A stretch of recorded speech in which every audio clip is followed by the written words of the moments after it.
Congratulations. How are you feeling after that performance? Thank you very much. I feel great. Just feel so good to be back in the win column. Yeah. Was that the fight you were expecting from him, or were there surprises in there? I expected it to. I was ready for it to go 3 rounds. You know, when we were scouting him, we just seen guys put a beating on him, and he never gives up.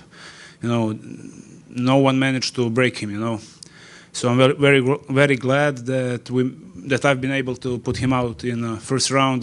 Also because in the fight camp I tore my ACL, so hopefully, gladly my leg clinically, I could walk, I could bear weight on it, but if I try to do anything fast or explosive, it would just, you know, I could feel it walk. So it's a very bad feeling, and just knowing that I'm facing a guy who's very tough to be stopped early, you know, and that fight going to probably be all 3 rounds. So yeah, having that in my mind for pretty much half of my fight camp was pretty tough, and coming here, but thankfully I was able to put him out in the first. Was there any hesitation taking the fight because of the injury? Yeah, definitely. I couldn't like be light on my feet or hop or anything, just explosively go forward. All the things had to be pretty, you know, slow. It's like me just controllably bearing weight on that foot, on that leg. And also I think first time when we were up the cage, when I tried to hook his leg, I felt my knee gave out, and I started panicking a little bit. So that was definitely not a good feeling, but now at least I have some time to fix that knee. What was the big decision when you decided you were going to take the fight? What was the reason behind going in injured? Honestly, I didn't feel that I was in a position to say, hey, I got injured, let's rebook it, let's delay it or anything. I just wanted to, at the end of the day, be fair to the UFC. You know, I know cancellations are tough to deal with and all that, but I knew I had a great opportunity, and I just tried to use it to the best of my ability, you know. And I never like to cancel fight. Like I said, I'm very glad that clinically my knee was really good, you know. I could walk, I run, so and so, but I could do most of the thing in the gym, but it was mostly pad work and like stuff like that. I couldn't get tired really much, because if I get tired, my reaction gets bad, and then I feel the knee walk. So, you know, it was just a big game. Every training, it's a big game for me, just focusing not to re-injure that leg. And I just wanted to come, you know, to travel that distance to come to the fight. And again, I had that thing in mind where I know Medina's very tough to finish, and to be honest, I was a bit scared for it to go 3 rounds, because I don't think my leg would have. I mean, I injured it in first round. You know, first contact with him on a cage, I felt it gave up. So this was very good for me.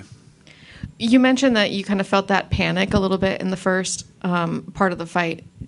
Do you feel like that's the reason why you were able to finish it so fast, or do you think he wasn't maybe as good as you had anticipated, or you were able to find something in him that you hadn't seen before?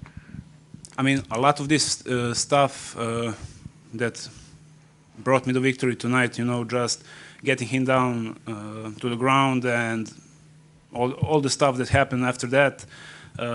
We did all that for my preparation for Zach Reese, you know, for fight before. So a lot of stuff I just tried to, you know, remember what I did, because obviously I couldn't do it for this preparation. It was just pad work and like some light drilling and everything. Oh yeah, also me not having the fact that I couldn't go hard in sparrings meant that, I mean, this weight cut was a mess, man. It was 9 to 11 weight cut. That was our time.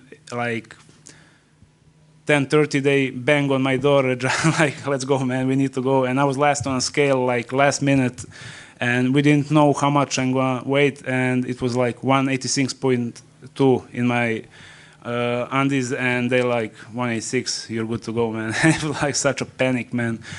So yeah, there were a lot of things, you know, just that felt really rushed and panicky and not as we used to, but it all worked out in the end. So what's next for you? When would you like to fight? And do you have an opponent in mind? Next for me, well, I need to fix this knee up. So that's going to be some time off for me because I want to be back on 100%.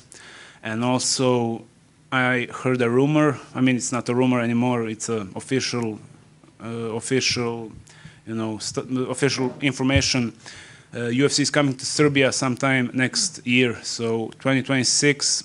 Hopefully, if it's going to happen in like first half of the year, I would very much like to be a part of that, and hopefully I will. Hopefully it happens in the first part of the year. It would be like a dream come true, man. Just to be able to compete and represent my country in front of my crowd, in front of my family and friends, that would mean a lot to me. And yeah, I'm holding my fingers crossed, you know, for that to happen. Do you have a picture of who's standing across the cage from you? A dream opponent. I mean, my goal for now is top 15. You know, I want to just step by step, and I never like look that much in the future. Like, who am I going to fight? But maybe some of the fights that were, you know, canceled, or that I, you know, when I injured my right knee, when I injured my left knee, you know, there's plenty of guys who I should have fought but couldn't. So maybe some of them, I don't know what UFC has in mind, but I never picked a fight. I always, you know, signed a contract when they send it to me. I never make any problems with that. So yeah, I'm going to sign it, do my best to prepare, and hopefully it will be in UFC Serbia. That would be historic. Thank you. Yeah. Yeah. Thank you, guys.